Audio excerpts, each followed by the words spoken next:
You read that right. You suck at Amazon Wholesale. Chances are if you've clicked on this video, you're struggling with something in your Amazon business and it triggered something within you. I actually have not made a video in quite some time, but there's been a lot of big changes in my business recently. And something that I've noticed is there's a lot of people doing what I'm doing wrong. And there's a lot of people that are trusting those people with their money to run their business for them, and they're not happy with the results. What is Amazon Wholesale? It is literally the easiest concept when it comes to selling on Amazon. You have name brand products that are in demand, you buy them in bulk, and then you resell them in some way. You get a better price for buying in bulk, you upcharge them to customers so that you make a little bit as well, and there you go. Everybody wins. Now the concept is very simple, but the execution can be a little bit challenging. You have logistics, you have so many people that are doing the exact same thing, and so there's a lot of saturation in specific areas.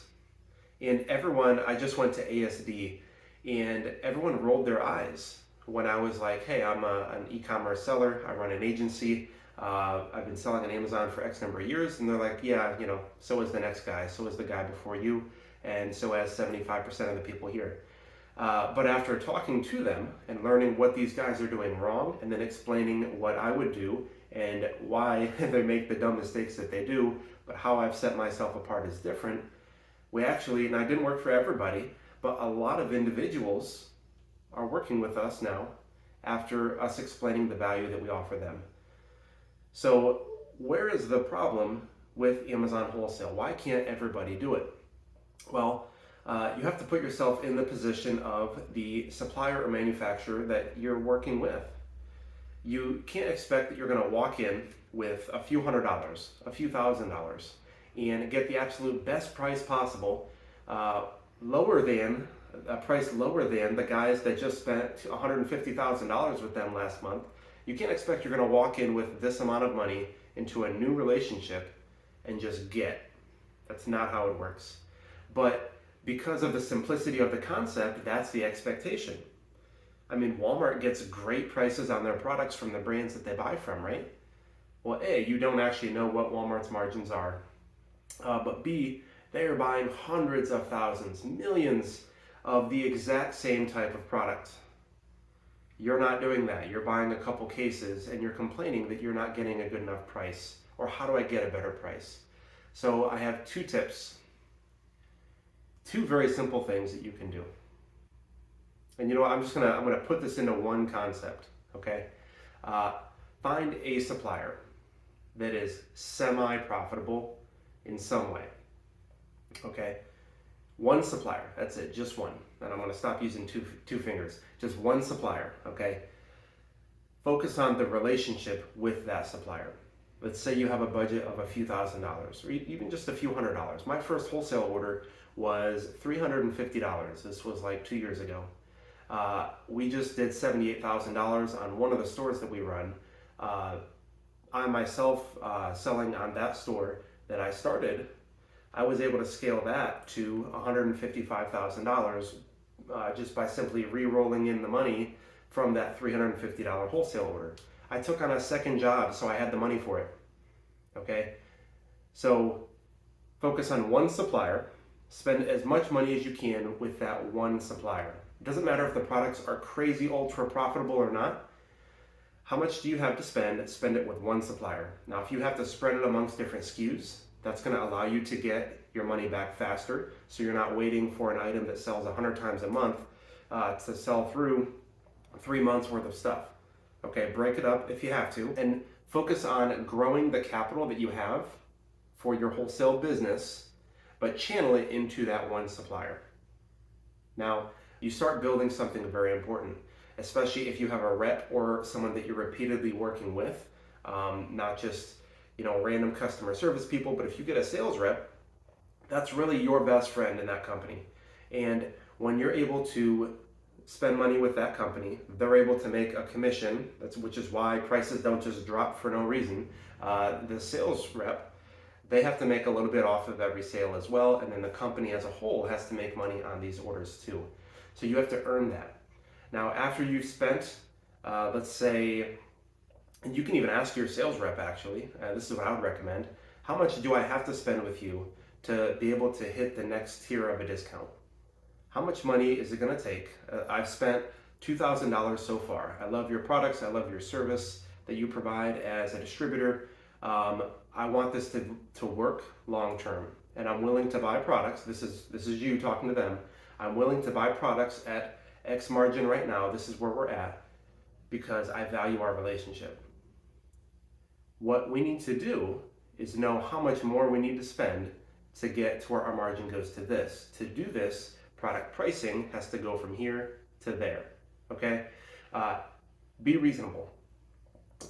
Don't ask for a crazy 25% discount off of wholesale pricing and expect that you're gonna have that just slashed right off after a little bit of money. We spend a lot of money with the same suppliers, and we've hit pretty much bottom floor for certain suppliers for prices that we get. And in some instances, that is a $12 difference per product. And we sell some fairly expensive stuff. But when you're dealing with a profit margin that is able to go from, let's say you're making $20 a unit up to now $37 or $40 a unit, a few things can happen. You can start buying slower selling products that otherwise you would not buy. Now you're able to start either decreasing the price or running paid advertisement so that you can lower the sales rank for that product. And now all of a sudden, the next time you go to order it, maybe you get less on this order, but then when you go to reorder, you're then able to actually have increased sales and then get that price back up to where it was. Or if you find that it just doesn't sell well at this price, but because you've established that relationship and you're getting better prices now, your price is down to here, you can sit here, you can sell it at that and it'd be a healthy margin. It opens up opportunities for you. So the keys here, hopefully you're seeing a pattern. Number one, wholesale is about capital and relationships, not in that order. It's actually the other way around. Relationships first, and then the capital helps to nurture that relationship and it helps give you leverage in what you ask for. You also are able to then utilize the opportunity that you get from there to create better scenarios for yourself by thinking more uniquely about what you can do with products. When I was at ASD, a lot of the suppliers that we now have relationships with, they're like, why didn't you even ask me for a price list? I was like, because everyone else is doing that. I'm not the guy that's going to be like, okay, what products do you have?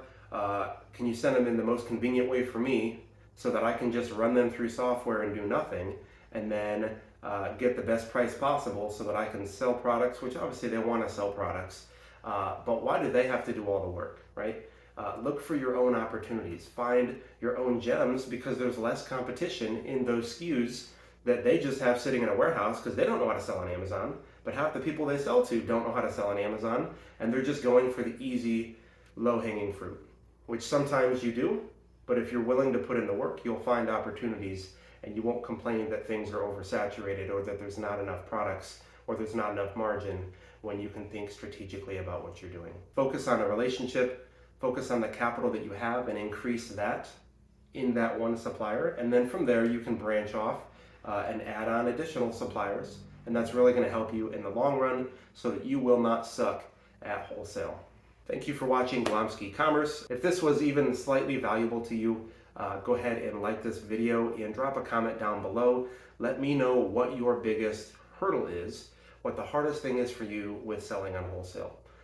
My name is Brandon. I run an e-commerce agency where I run wholesale stores for clients. No, you cannot join. It's actually a very exclusive thing that I do. The only reason I'm telling you this is so that you know that I do know what I'm doing. I will share some screenshots of some stores somewhere in here so you can see that I do actually indeed have proof of concept, and then maybe show you a couple invoices that we've paid as well. But yeah, any questions you have, let me know.